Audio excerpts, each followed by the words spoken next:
नमस्कार, स्वागत है आपका धर्म टॉक पर और आपके साथ मैं हूँ बिंदिया। आज हम बात करेंगे झांसी की रानी लक्ष्मीबाई के बारे में। खूब लड़ी मर्दानी, वो तो झांसी वाली रानी थी। ये कविता आज भी रानी लक्ष्मीबाई की वीरता गाथा बयां करती है। जी हाँ, ऐसे वक्त में जब एक एक कर राजा अंग्रेजों के सामने घुटने टेक रहे थे, तब ये रानी लक्ष्मीबाई ही थी जिन्होंने अंग्रेजों का डटकर मुकाबला किया। उन्होंने अंग्रेजों को नाको चने चबवा दिए। आइए जानते हैं उनके जीवन के बारे में विस्तार से। झांसी की रानी लक्ष्मीबाई का जन्म 19 नवंबर 1835 को काशी में महाराष्ट्रियन कराड़े ब्राह्मण परिवार में हुआ। उनके पिता का नाम मोरोपंत तांबे और माता का नाम भागीरथी बाई था। माता पिता ने उनका नाम मणिकर्णिका रखा। जी हाँ, सभी उन्हें प्यार से मनु कहकर पुकारते थे। मोरोपंत मराठी थे और मराठा बाजीराव की सेवा करते थे। मनु जब मात्र 4 वर्ष की थी तभी उनकी माता की मृत्यु हो गई। आपको बता दें कि मनु ने बचपन में ही शस्त्र और शास्त्र दोनों का ही शिक्षा ली। इस दौरान लोग इन्हें प्यार से छबीली के नाम से भी पुकारने लगे। वर्ष 1850 को उनका विवाह झांसी के महाराजा गंगाधर राव के साथ हो गया और वे झांसी की रानी बन गई। विवाह पश्चात उनका नाम लक्ष्मीबाई रखा गया।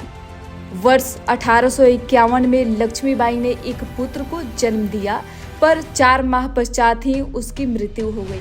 पुत्र वियोग का सदमा राजा को इस कदर लगा कि वे अस्वस्थ रहने लगे। उन्होंने 20 नवंबर 1853 को एक बालक को गोद लिया।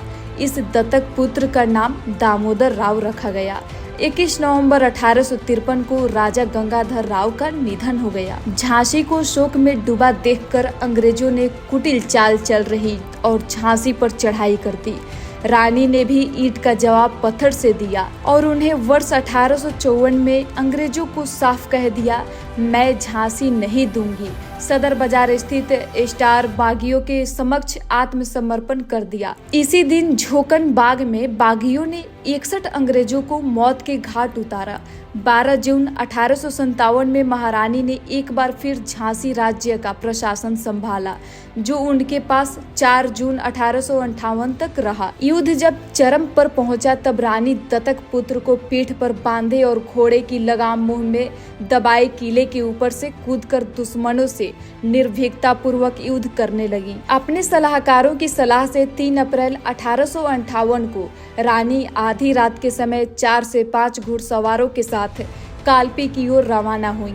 अंग्रेज सैनिकों ने उनका पीछा किया पर वे हाथ नहीं आई। 17 जून 1858 को महारानी ग्वालियर पहुंची, जहां उनका अंग्रेजों से पुनः युद्ध प्रारंभ हुआ और रानी के भयंकर प्रहारों से अंग्रेज सेना को पीछे हटना पड़ा। आपको बता दें कि 18 जून 1858 को अंग्रेजों से युद्ध करते हुए सोनरेखा नाले की ओर बढ़ चली, किंतु दुर्भाग्यवश रानी का घोड़ा इस नाले को पार नहीं कर सका। उसी समय पीछे से एक अंग्रेज सैनिक ने रानी पर तलवार से हमला कर दिया, जिससे उन्हें काफी चोट आई और 18 जून 1858 को 23 वर्ष की आयु में वे वीरगति को प्राप्त हो गई। बाबा गंगादास की कुटिया में जहां रानी का प्राणांत हुआ, वहीं चिता बनाकर उनका अंतिम संस्कार किया गया।